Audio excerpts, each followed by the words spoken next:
So good day, everyone. So we're going to now discuss the chapter 4 of our lesson. This is what I promised you to give to you the video lessons that I promised to you. Before we start, let's have a disclaimer. So this presentation contains a copyrighted material used under the principles of fair use for educational purposes only.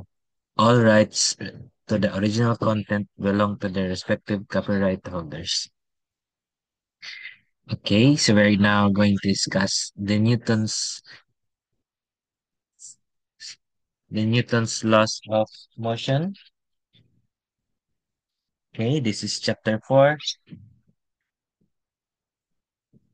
Okay, in this chapter you will basically know what are the forces, what are the net force, what's the role of the net force to cause motion, how the acceleration of an object determine the net force, what are the masses, what are the Newton's laws of motions? So those are the things that we're going to discuss here. Okay, the Newton's third law, the first law, the second law, and etc. So basically, in this section, what we're teaching here is that it's about the one that causes the motion. So in chapter 3, we discuss about motion, different kind of motion, two-dimensional motion, the constant acceleration motion, the projectile motion, the falling bodies. So here we're going to answer what causes those motion. Okay. Okay. Uh, i- i- in your high school, you are taught that also in your high school, you are taught that a scientist that formulate the Newton's laws of motion, the answer, the one that cause motion, which are the forces, and the person who formulates the Newton's laws of motion is Sir Isaac Newton. Okay, before we go before we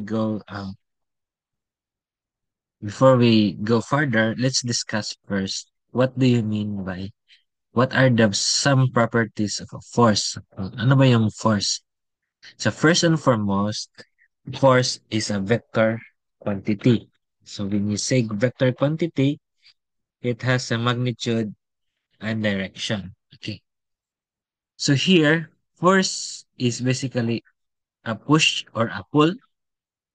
So whenever you push an object, you're exerting a force, or whenever you pull an object, you use a rope to pull an object. That's the time you exert a push, okay, or a force. So a force is an interaction between two objects, as you can see in the figure. You have two objects, uh, a hand and an object. They are interacting together. Or it could be an interaction between an object and its environment. One of an example of that is that uh, uh, the reason why the objects are free falling. Why are they falling? Because of the weight force, that is the pull of gravity towards the object.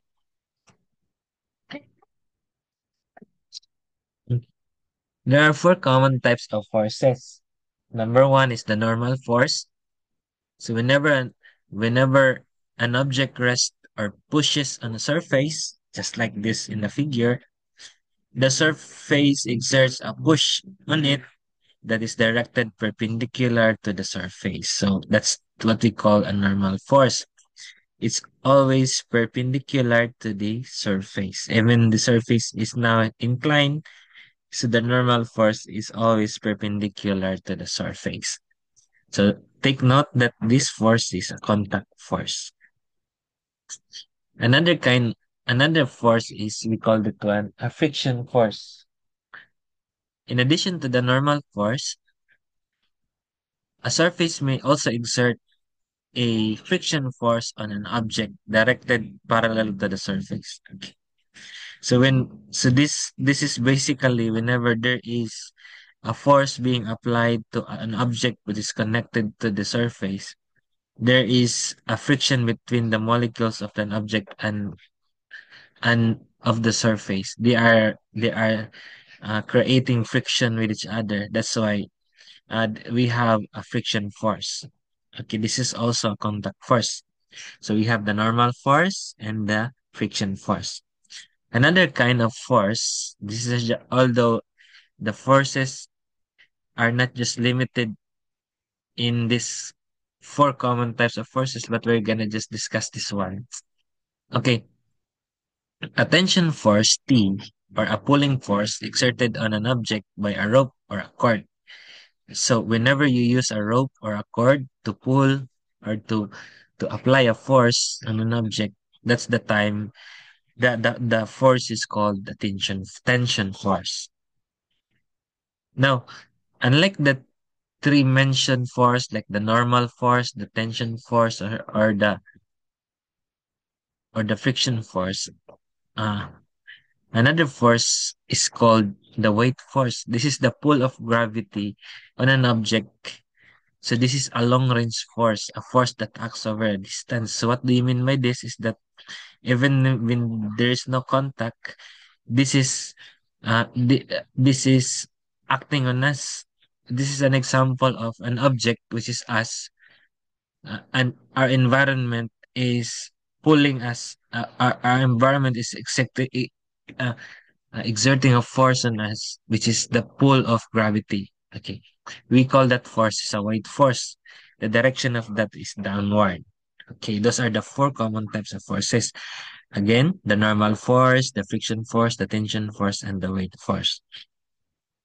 So if you see a car connected to a surface, automatically you need to think that there is an automatic normal force acting on it and an automatic weight force acting on it because it has a mass.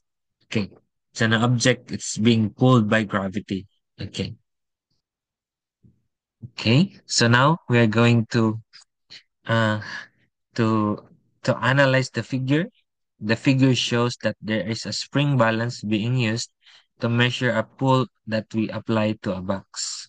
To measure a pull that we apply to a box. So we then draw a vector to represent the applied force. Okay. So in so we draw a vector, which is when we draw a vector, we draw an arrow. It has an arrow in the tip, and it has a length. The length of the vector shows the magnitude, how long. Okay, the longer the vector, the greater the magnitude of the vector. This vector also tells the direction, in what direction we're applying the force. Okay, sometimes a body was acted by two or three or more forces. Yeah, sometimes, for example, we have here and you are acted by the normal force, the weight force, and you're acted by the F1 and F2. Okay. Although there are several forces acting on a point on an object have the same effect as their vector sum acting at the same point. So meaning if you're going to add all these forces, F1, F2, you're going to add this one, then this is equal to the vector sum, which is equal to R.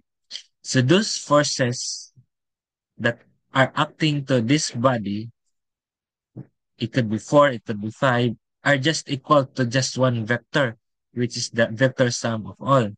Sa Bisaya pa kung ato ning i-add tanan tong mga vector, bisag upat na sila kung atong i-add, ang iyang resultant ana, di ba pwede man na ma-add ang vector, do ka vector pwede mahimog ma-add na to, makuha na to yung resultant. Kadto yung resultant di ay ikabalin to siya sa tanan. Okay. We call that one as the resultant or the vector sum. So one thing very useful in dealing with this kind of problems, especially when adding vectors, is the our knowledge that we discussed in chapter 1 about the forces or the addition of vectors using component vectors. So here are the the here are the examples. Say for example, you have a force being applied at point O.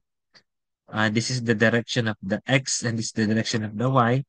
So here we can see that our force has a x component and a y component, x and y components. Together, we can use the methods of components in determining the magnitude of the force, their components, and also you can use this one by when we add vectors to get the resultant vectors. Okay, as what we have learned in chapter 1. So for example, we have two forces, F1 plus F2. We add this one using the tail method. So we know that F1 has components F1x, F2x has component F2x, F2 has component F2x. Together, if you add F1 and F2, you will get the component of the x component of the vector sum, which is the vector sum is equal to F1 plus F2. Also the same in the what is uh, also the same on what's happening on the y component.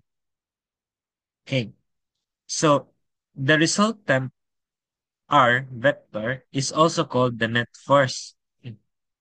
So if you have two or more than two vectors, there's F1, F2, F3, and so on, then your resultant force is equal to your net force.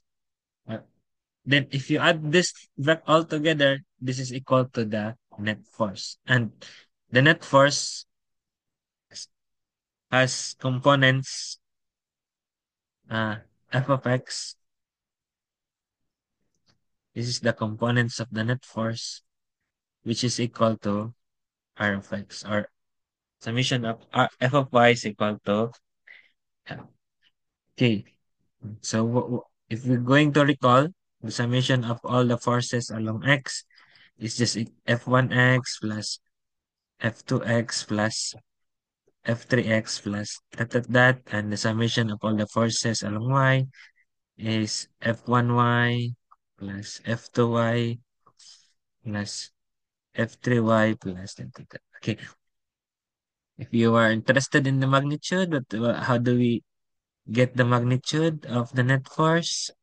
Okay, so we do the Pythagorean theorem, the summation of all the forces along x squared plus summation of all the forces along y squared.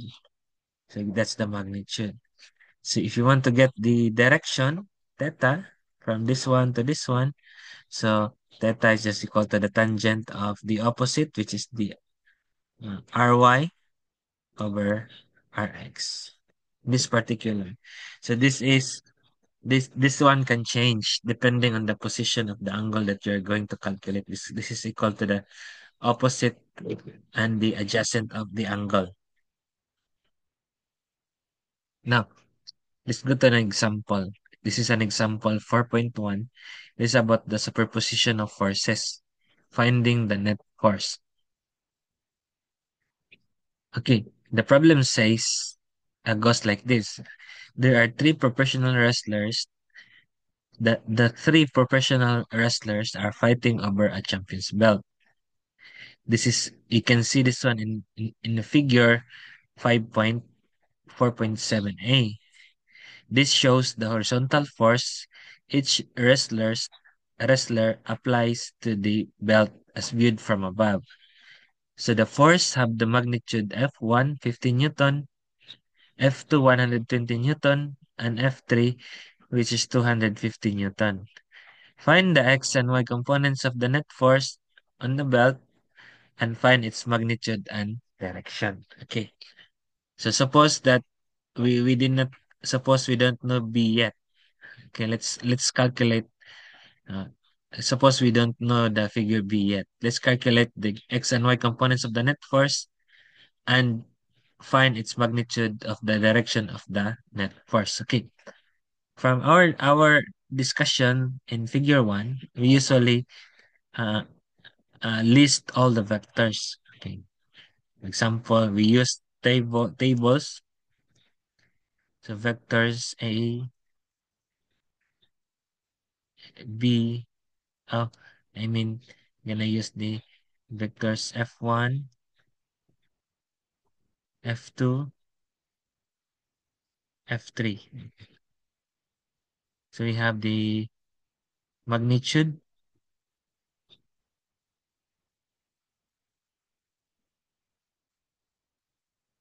For the magnitude, for the F1, we have 120 Newton. I mean 50 Newton. 120 Newton for the F2. And 250 Newton for the F3. Okay, we have here the angle theta. Angle theta, this is from positive x-axis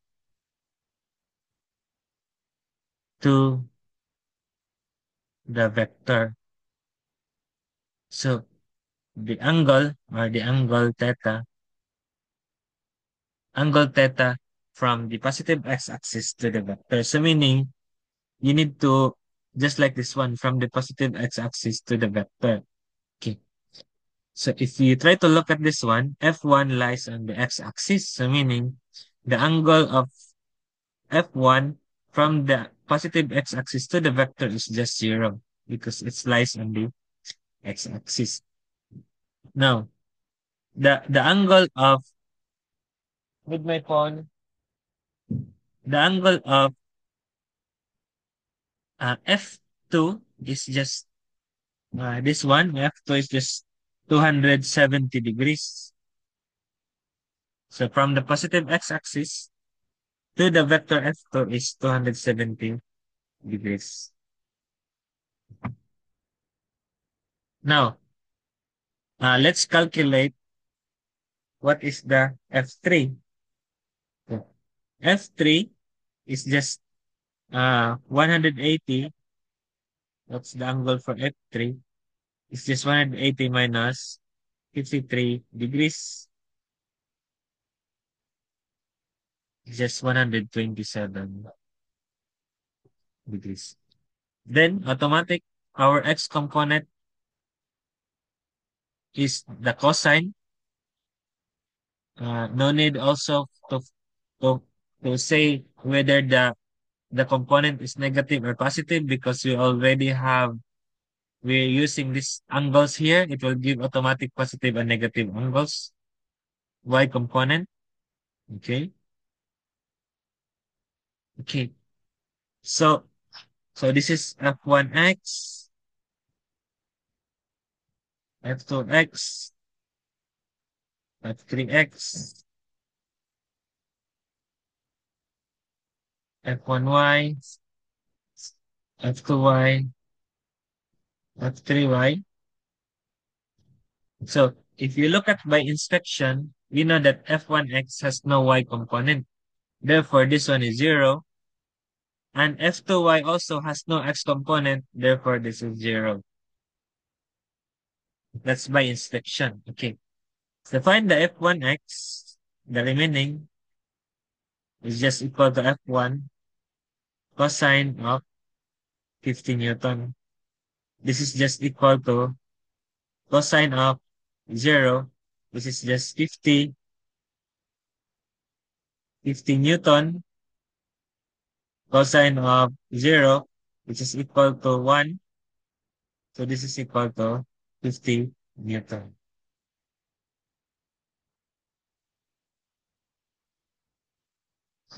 Okay. How about the remaining F2y? Okay. Because F2x is 0, F2y is equal to 120 Newton. Since this is y, automatic, this is sine 270 degrees. So this is negative 1. So we have negative 120 Newton.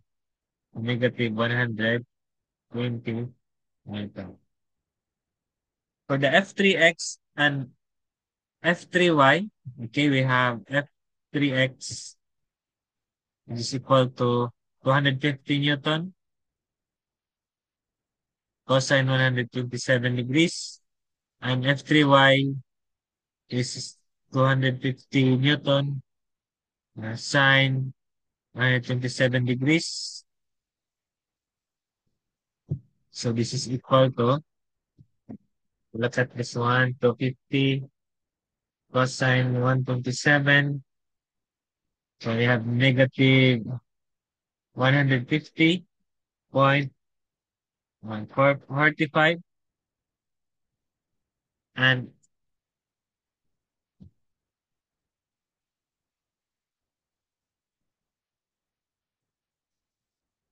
199.66 Newton.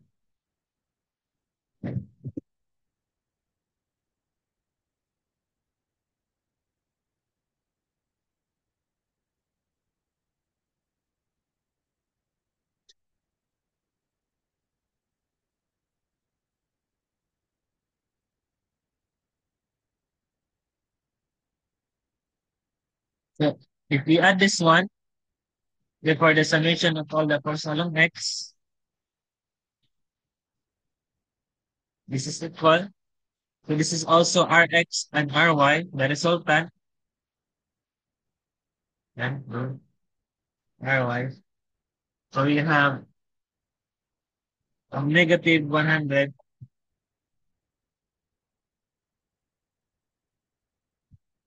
and this one is 120 minus 199.66 is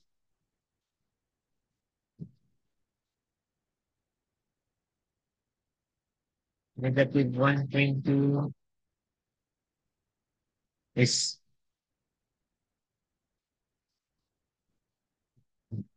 okay.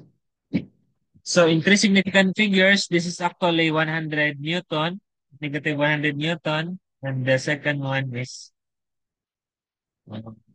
80 Newton. Okay, to find the magnitude of the net force, the magnitude of the net force is equal to the square root of negative 100 Newton squared plus 80 Newton squared.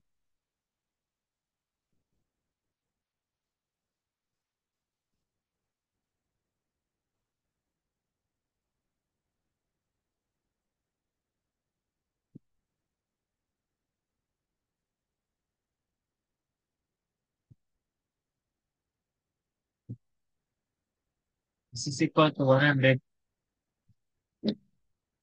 Okay. Okay. So if you graph this one, okay. So if you graph this one, so this is the negative, it's equal to 80 Newton, 100 Newton, and this is the summation of all the forces along Y, which is equal to 80 Newton, and is the magnitude is actually 128 degrees. If you want to find the angle theta, especially this one, or we're gonna use P, angle phi, the direction is equal to the tangent inverse of the opposite, which is 80 Newton over negative 100 Newton.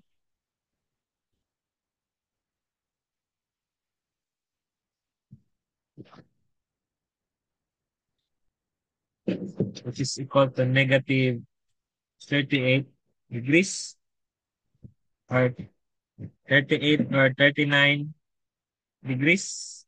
Okay, because this 38.6, the 39 degrees or 39 degrees. This is actually north of west. Okay, or 180 minus 39 is 141 degrees, or in your book, it is 141 degrees from the positive x-axis. Okay. So, kahit saan dyan ang iyong gamitin, So your answer is still acceptable. Okay. So find the x and y components. This is the x and y components. This one. Find the magnitude and the direction. This is the magnitude and this is the direction. 39 degrees north of west. Okay. So before we proceed, so I hope you have your snack already there because we're going now to the discussion of the Newton's laws of motion. Okay. Have your snacks, have your coffees, and uh, relax because we are now going to our next discussion.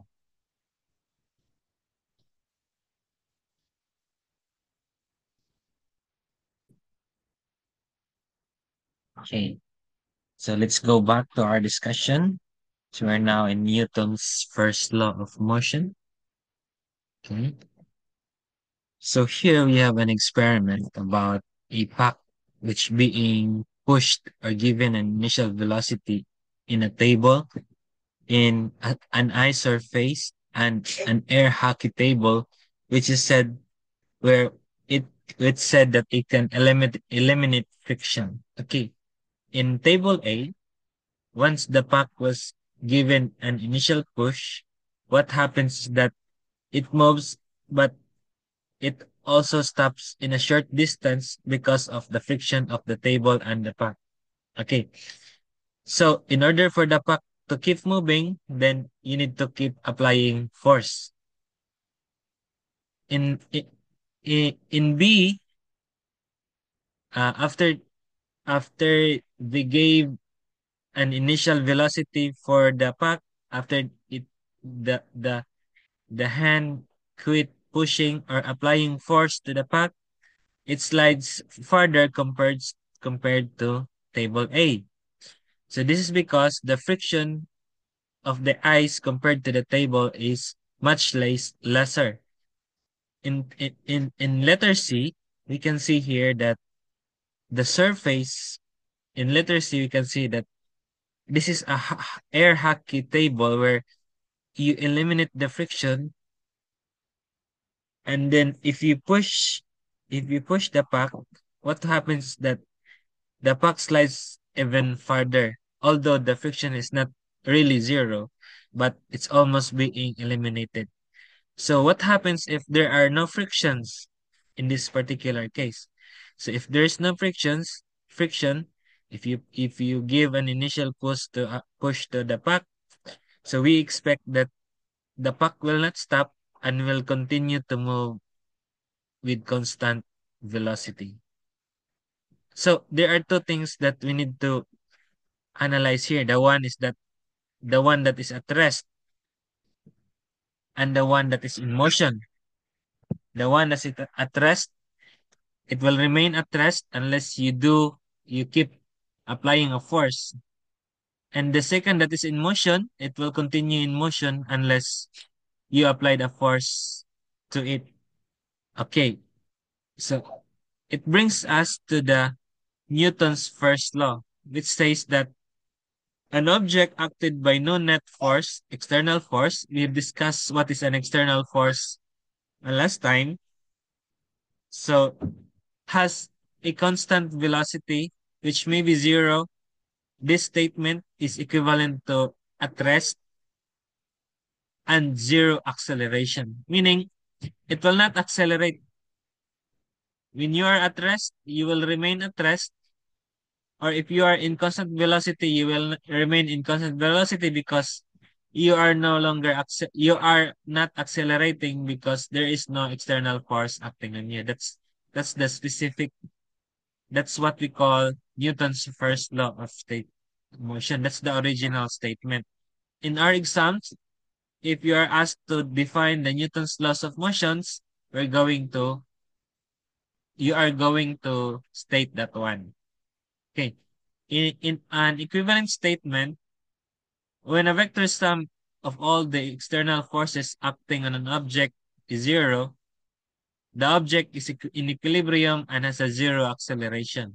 So meaning, if the object is initially at rest, it will remain at rest. If it's initially in motion, it continues to move with constant velocity. That's the another statement for the Newton's first law. Okay, so by that we mean that when an object is either at rest or moving with constant velocity in a straight line with constant speed, we say that the object is in equilibrium.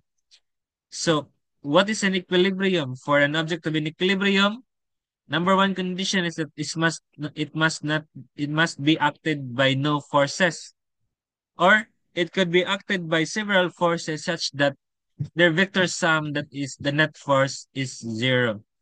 The equation for the Newton's first law is that the net force here is given that the net force is equal to zero. Also, the components of the net force is also equal to zero. For the net external force on an object, if the net external force on object must be the net external force of the object must be zero if the object is in equilibrium. Okay.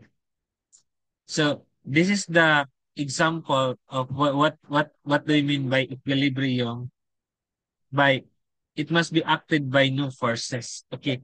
In this particular case, if the puck is not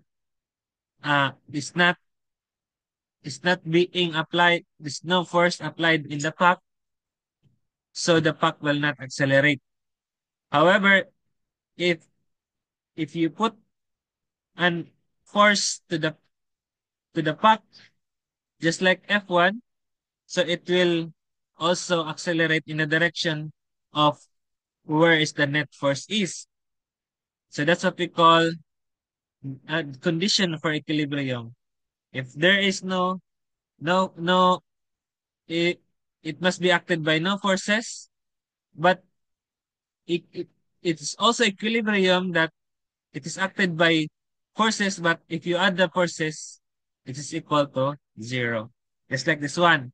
When the net force is zero, the acceleration is zero, and the puck is in equilibrium. So here, your F1 is being negated by your F2. So if you add F1 and F2, since they have the same magnitude and opposite direction, we say that the net force is equal to zero. So the first condition is that no forces is acting at all. The second condition, if there are several forces acting, but if you add them, it must be equal to zero.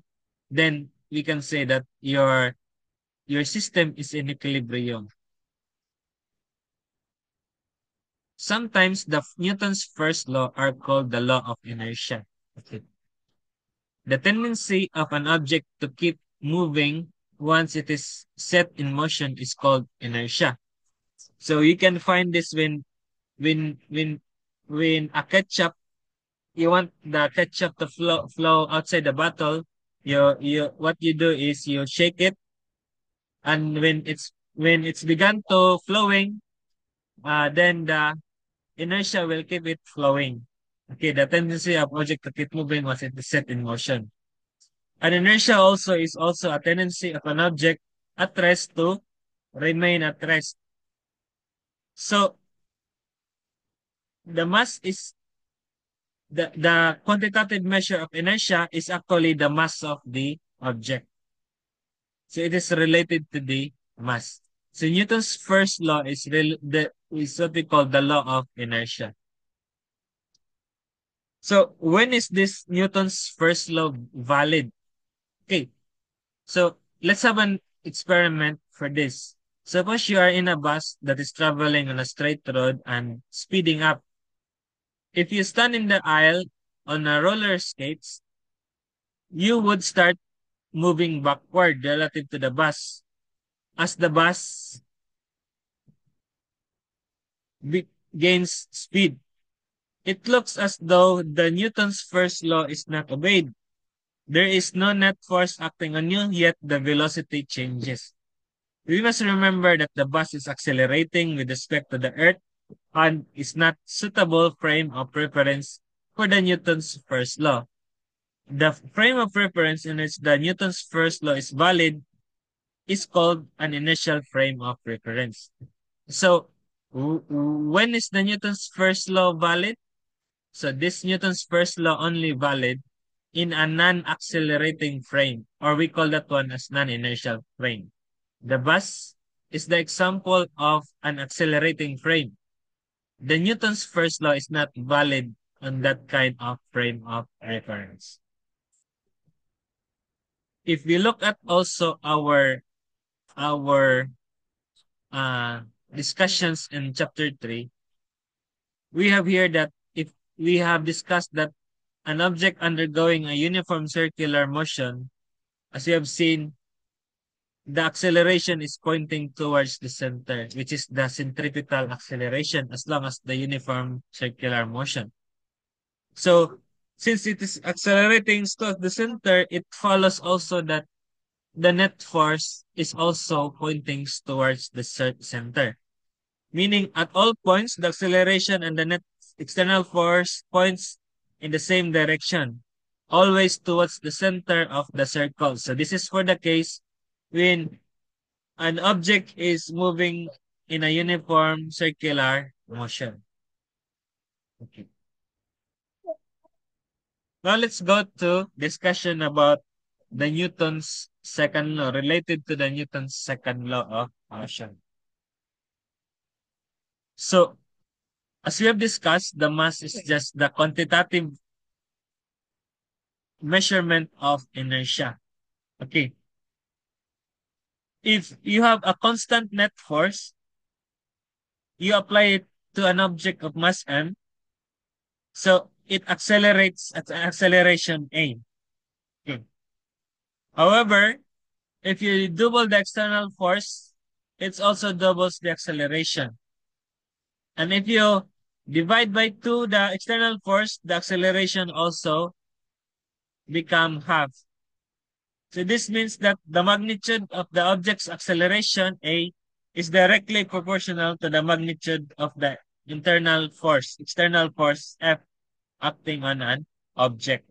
So meaning, if you double the acceleration, you will also double, the net force will also be doubled. Meaning, uh, if you double the net force, you will also double the acceleration because it's directly proportional.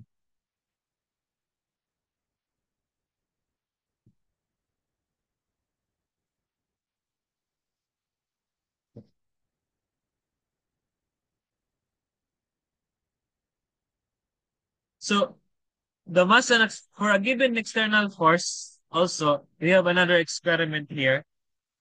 A non-external force causes an object of mass m1 to have an acceleration m2.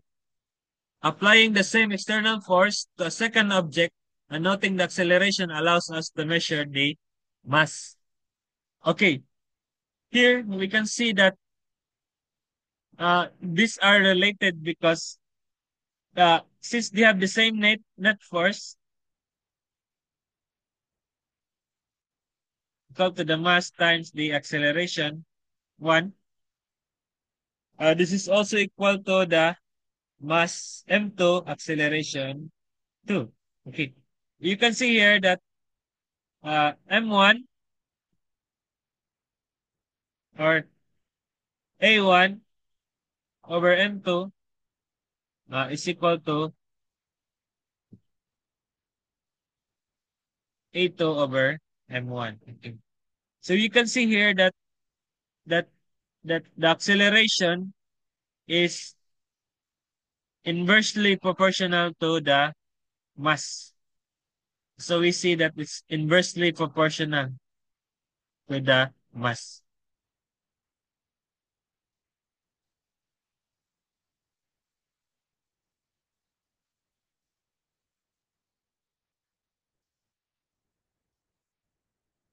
So meaning, it's not directly proportional, it is inversely proportional to the mass. So that's the relationship between acceleration and the mass. For a net force, the acceleration at the net force is directly proportional. However, the acceleration and the mass is inversely proportional to each other. Okay. So again, as what we have discussed, we discussed that the quantitative measure of inertia is called the mass.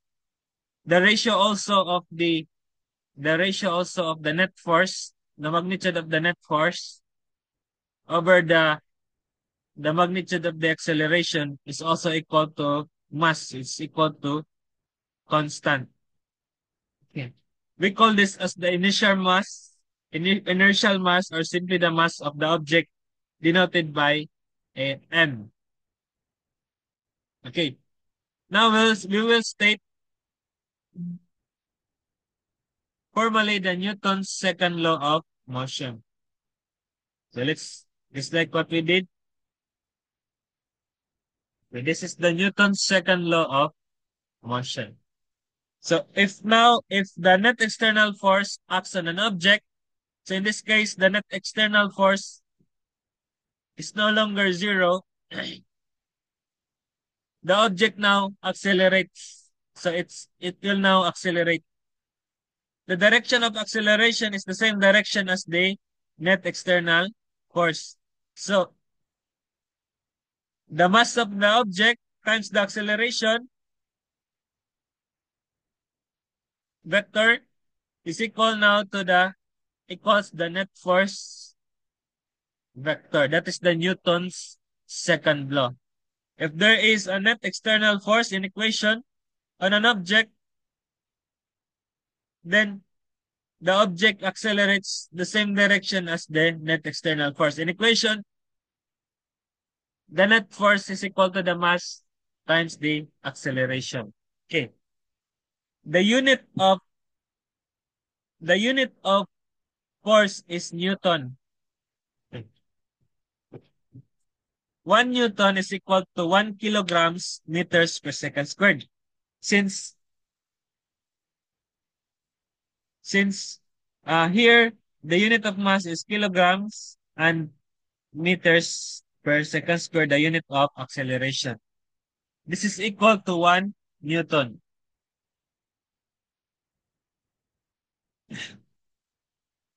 So here we're going, although there are many units for a force, the British system, they used pound, but here we're going to use the SI unit for the forces. So let's apply the Newton's first law to a problem. I mean Newton's second law. The Newton's second law, problem number 1, determining the acceleration from a force. A worker applies a horizontal force with magnitude 20 Newton to a box with a mass of 40 kilograms resting on a level, fleshly wax floor with negligible friction. So take note of the word negligible friction. What is now the acceleration of the box? Okay, since this is the Newton's first law says that it is equal to the mass times the acceleration. So in its component,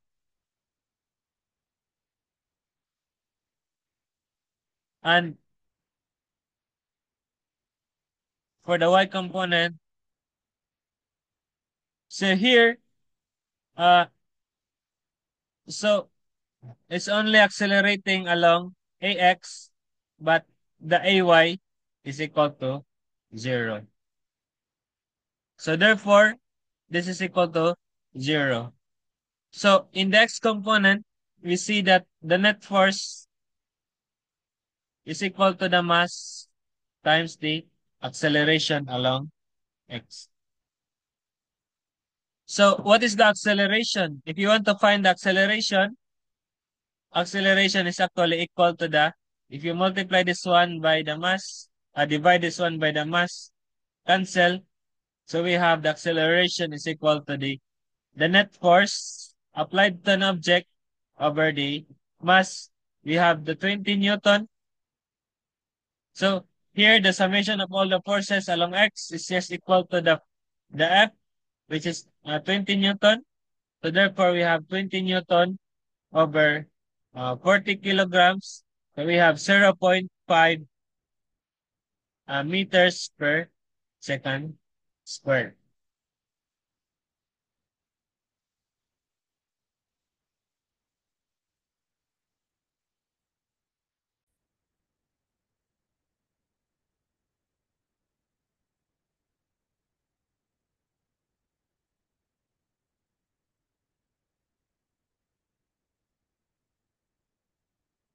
So here's another example of applying the Newton's second law of motion.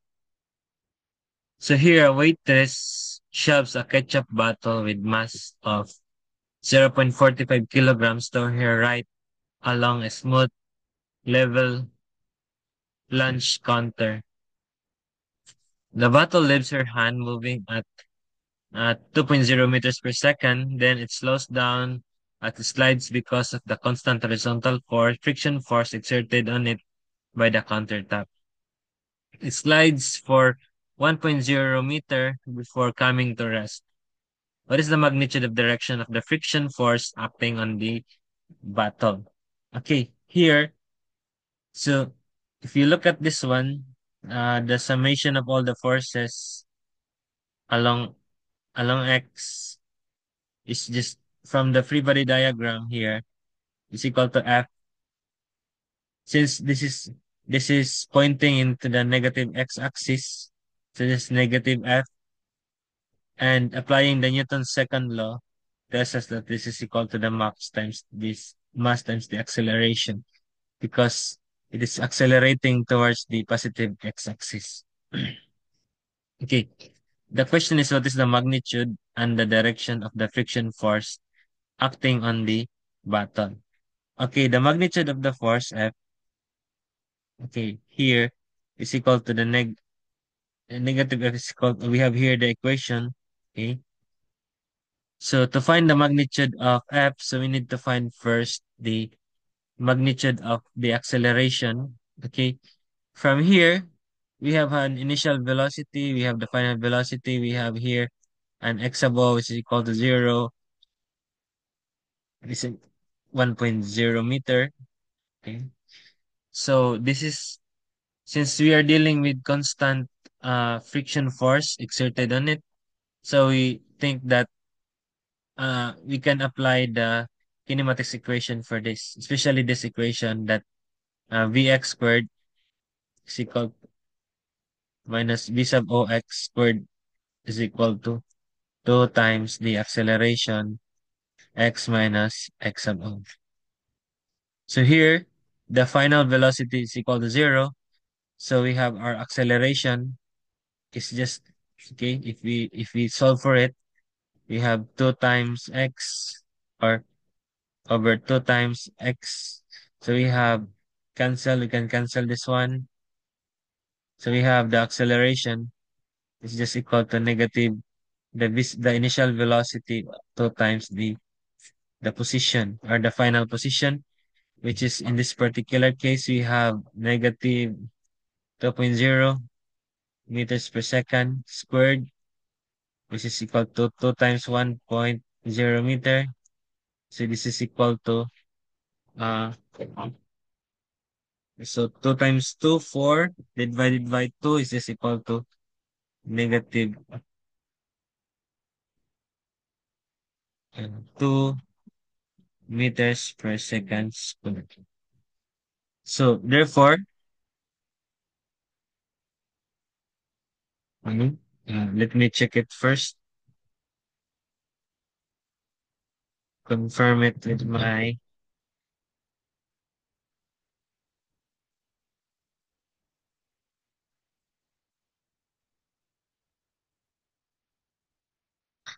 so this is negative 2 meters per second squared.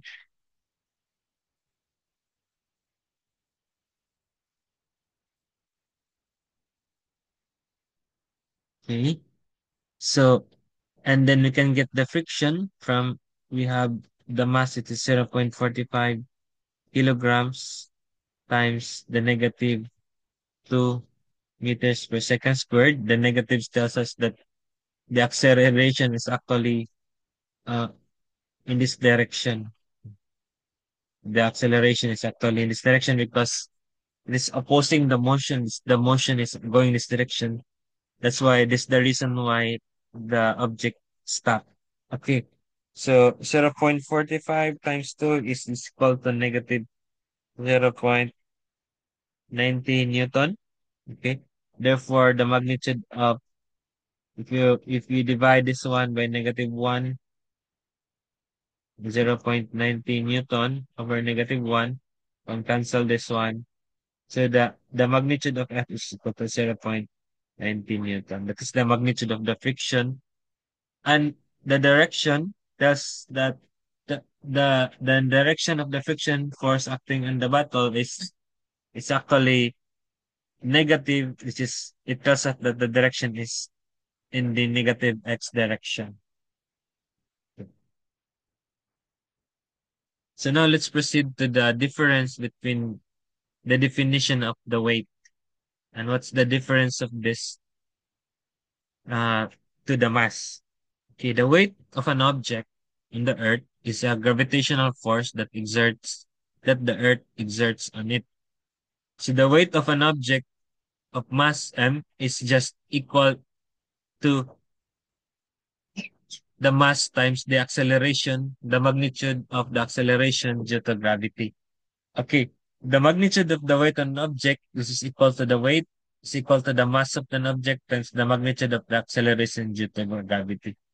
The value of g is 9.8 meters per second. On the other planets, g will have entirely different values than on the Earth. So meaning in the moon, you have a different acceleration due to gravity there. In the Mars is different, although you have the same mass on those planets. So if you look at this, the unit of mass is in kilograms. Okay. Therefore, your kilograms uh when you when you are 60 kilograms, it tells about your mass, not your weight. So your mass is if your mass is 40 kilograms, if you are 40 kilograms mass, then your weight is around 40 kilograms times the 9.8 meters per second squared, which is this is m and this is g. So it's actually, if you calculate this one,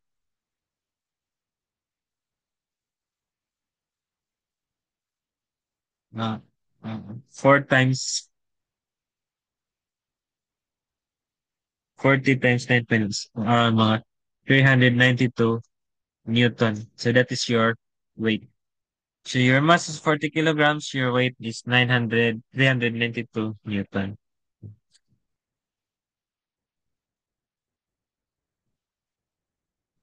So like we said, the relationship of the mass and weight is equal to, and the weight is equal to mg. And this relationship is the same whether an object is falling like this or stationary because of this tension like this. So the weight stays the same. The relationship of the weight stays the same. So here is an example of uh is an example of in section 2.6 and section 2.5, a euro coin is dropped from rest from the Leaning Tower of Pisa. If the coin falls freely so that the effects of the air are negligible, how does the net external force of the coin? Okay, so maybe let's how was the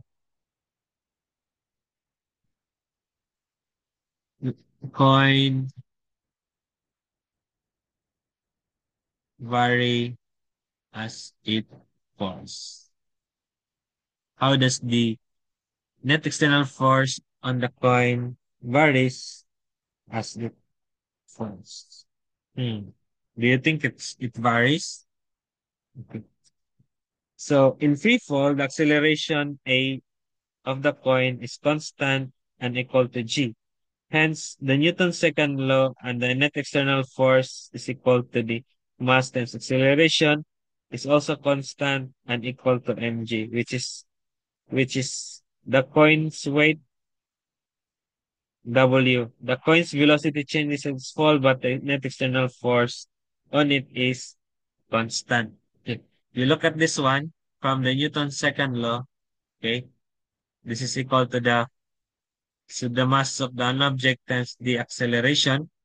So here, uh, if you look at this one,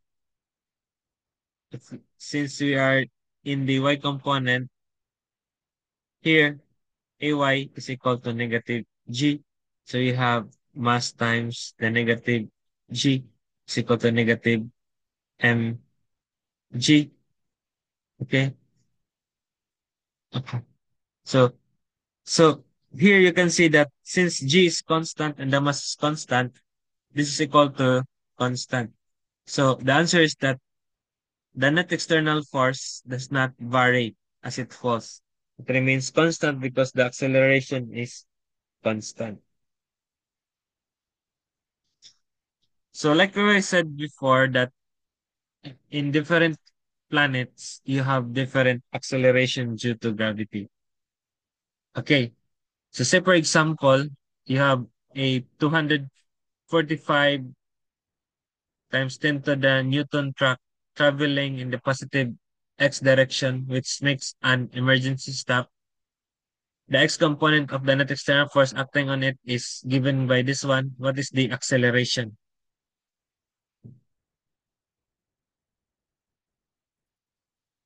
So here, uh, we have we have the weight of the truck is equal to the mass of the truck times the g.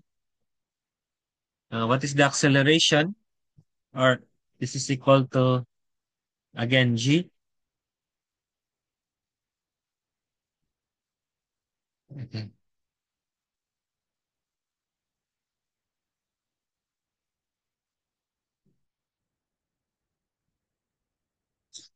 To get the mass, so if you want to get the mass of the truck, this is equal to okay the mass of the truck cancel. I mean we should not g this is equal to weight of the truck times g. So we have here we are looking for the acceleration. We have the weight of the truck 2.45 times 10 to the 4 Newton over 9.8 meters per second squared. Uh, it will give us around 2540 kilograms, I guess.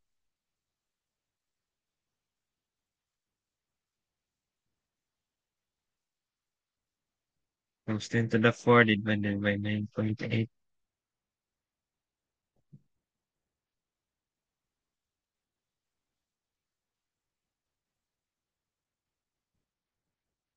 2.45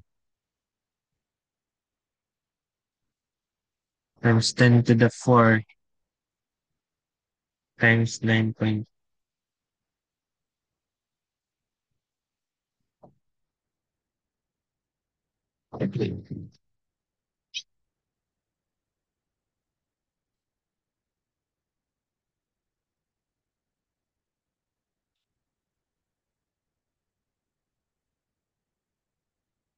2.45 the 4 divided by 9.8 is around 2,500 kilograms. So 2.45,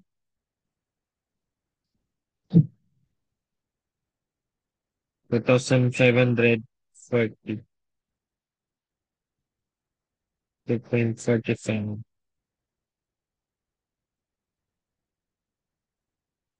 Okay. So what is now the acceleration? Okay, so we have a track here. Uh, the net external force of acting on it is so we have the net external force that is acting on it is around negative.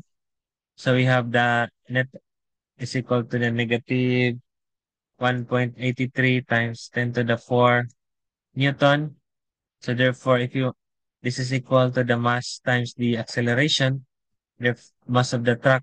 Therefore, the acceleration is equal to the net force times the mass of the truck. So we have negative 1.83 10 to the 4 Newton over 2,500 kilograms.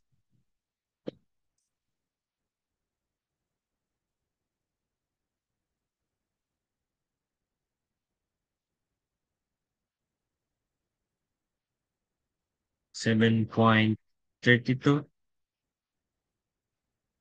7.32 meters per second squared. This is the acceleration.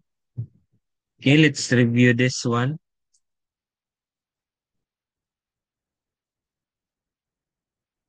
2.45 times 10 to the power of 4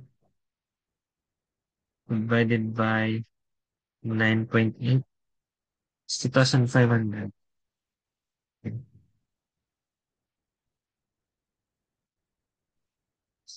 So we have that. I hope because the book has different answers.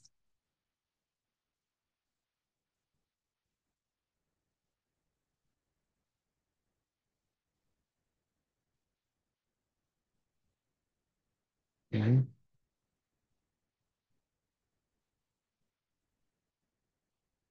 2.49 times 10 to the 4.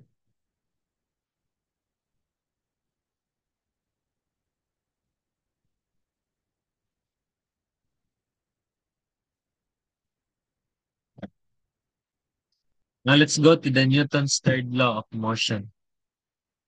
So if an object A exerts a force on object B, this is the Newton's third law, an action, then an object B exerts a force on object A reaction. These two forces have the same magnitude but opposite in direction. These two forces act on different bodies. Okay. So this in the figure, if an object A, which is the foot, exerts a force, which is the force A on B on object B, for example, a foot kicks the ball, this is the action. Then as a reaction for the action, the object B necessarily exerts a force FB on A on the object A. The ball kicks back on foot. So so these two forces have the same magnitude but opposite in direction. But in terms of magnitude, the magnitude of F A on B is this equal to the magnitude of F B on A. Or we can simply put this one F A on B is equal to F B on A in terms of magnitude. But in terms of vectors, F A on B is equal to negative F B on A. So take note that these two forces acts on different bodies. So so A, the force, this force is acting on the ball, and this force is acting on the foot. So therefore, in order for them to become action-reaction pair, yung action-reaction, for them to become, so these two forces must act in different objects. Okay, let's have an example for this. An apple sits at rest on a table in equilibrium. What force act on the apple? What is the reaction force to each of the force acting on the apple? What are the action-reaction pairs? Okay, you have an apple here that sits on the table in equilibrium. It's sitting at rest. Sitting at rest. What forces act on the apple? Okay, let's answer the question first.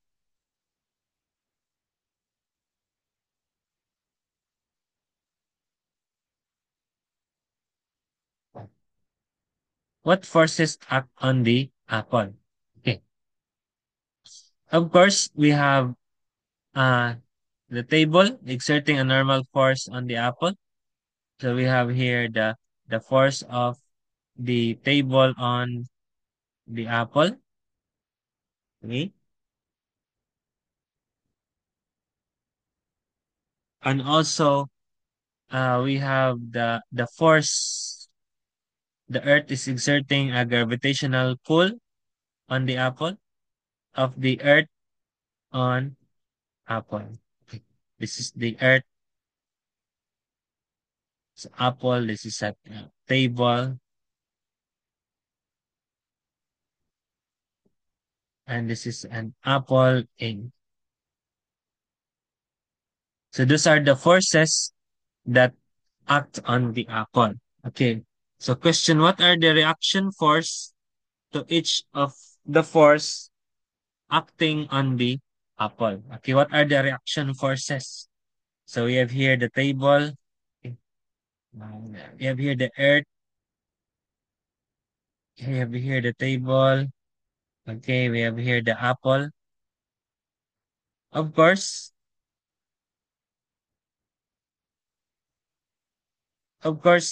as a reaction, an apple exerts a force on the table. Okay, the force of the apple on table, and also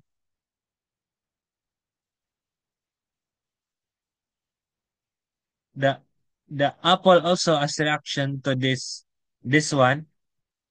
It also has the force of this. So this these are the force of the apple on earth. Okay, those are the reaction. So what are the reaction forces to each of the forces? Okay, so this is the answer. These are the reaction forces. So what are the action reaction pairs? Okay, so the action reaction pairs,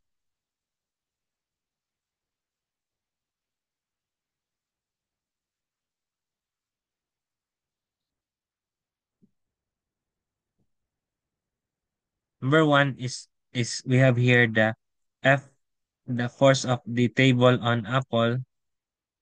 This is equal to the negative force of the apple on the table.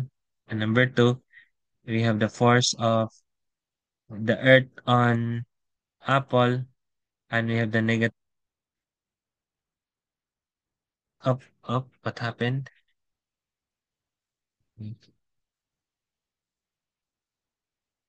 We have the force of the the the apple on earth is equal to the negative force of the earth on apple. So those are the action reaction pairs.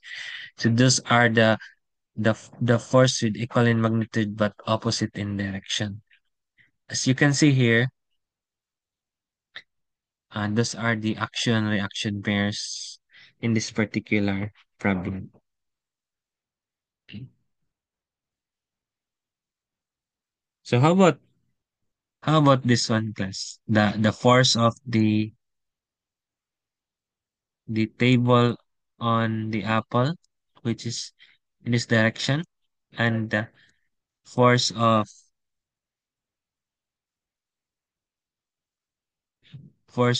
the apple on the table. Okay, those are I mean,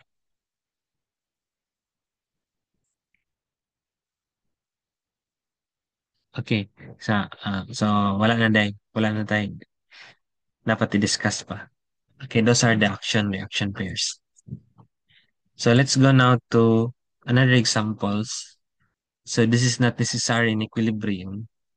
So a stonemason drags a marble block across the floor by pulling on a rope attached to the block in figure 4.26a. The block is not necessary in equilibrium. What are the forces that corresponds to the interaction between the block, the rope, and the mason? What is the action reaction pairs? Okay. So we have here the block, we have here the stonemason, and we have here the rope. So what are the forces that corresponds to the interaction between these three objects here? Okay. First is that we have, of course, the force of this mason on the rope. Okay. And because of this uh, action, also the rope, the force there's a reaction that the force of the rope on the mason, that direction. So also we have the force of the rope on the block, and in as a reaction also we have the force of the block on the rope. So those are the forces corresponding to the action. Okay. So if we try to look at this one class, okay, okay,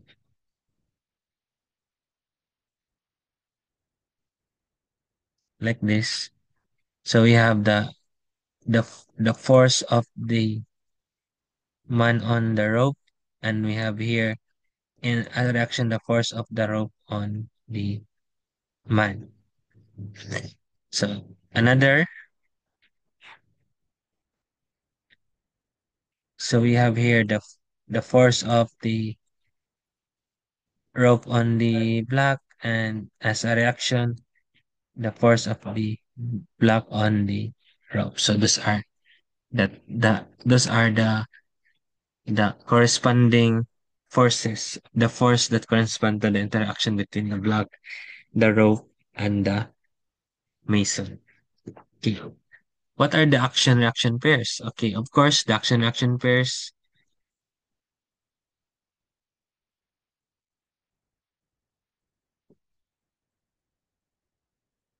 Number one is opposite. They must act on two different bodies. So F R on this is equal to the negative. So if this is our positive in that way, the F man on the rope. Okay. Ito na lang balihon.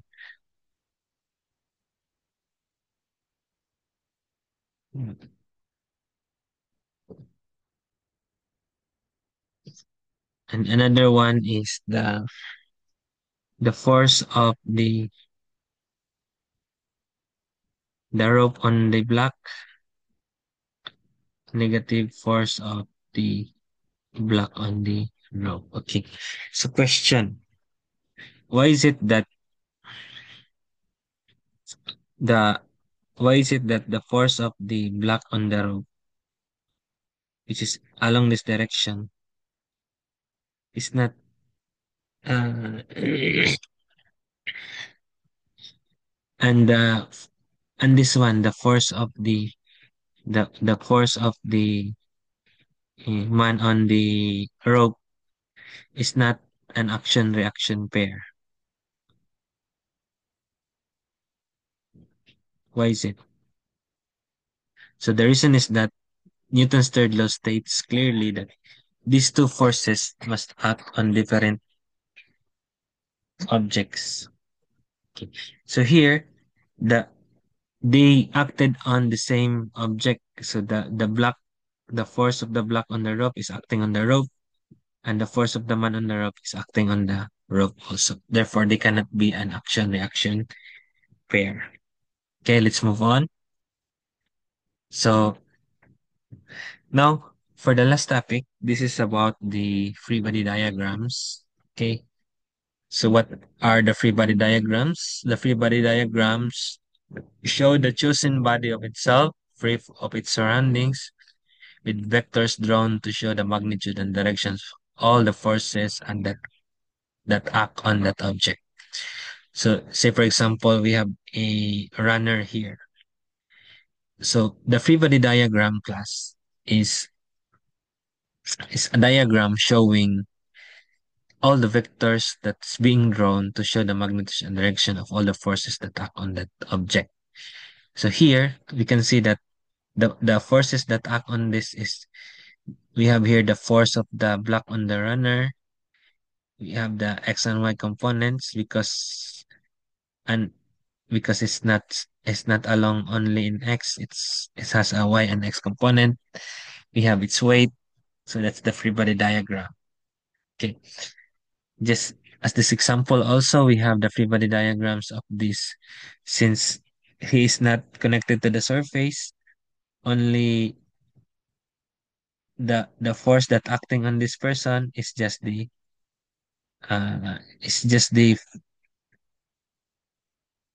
uh, or it's just the weight force. Okay. This one, however, is in contact with the surface. Therefore, there is the normal force, and there's also the weight force. Okay.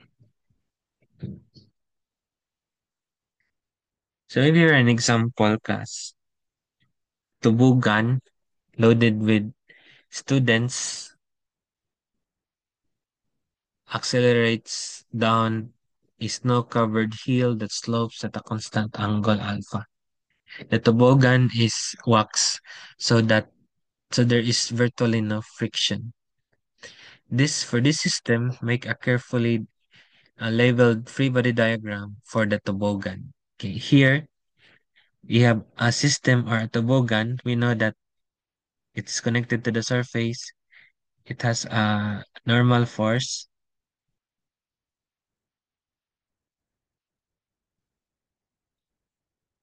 going. It also has the weight force in this direction. Okay, normal force. So since there is no friction and they have acceleration in this particular direction. If we look at this one, if this is our x and this is our y, so you can see here, if we draw a free body diagram, okay, like this is your y, this is your x. So this is the normal force, and this is uh, the weight force. Okay, so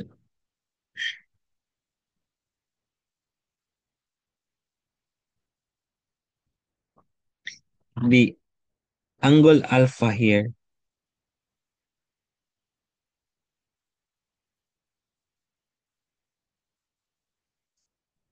since there is an angle alpha, therefore there's also an angle alpha here. So it has the free body diagram of this is weight, since this is the opposite and this one is the so sine of alpha. It also has a y component. This is adjacent weight cosine of alpha. So this is the free body diagram for this kind of problem.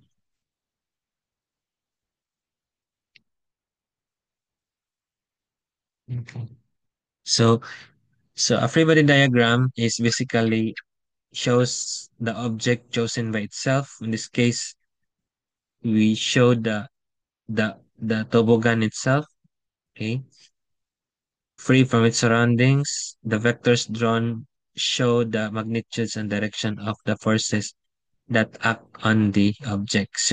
So we showed here the magnitude and the direction. For example, the normal force along the y, the weight force along this one, and that one. Okay. So I guess that's all. So I want you to practice this one. You answer this in your house. And God bless. See you in the midterm exam. This is the end of discussion for chapter 4.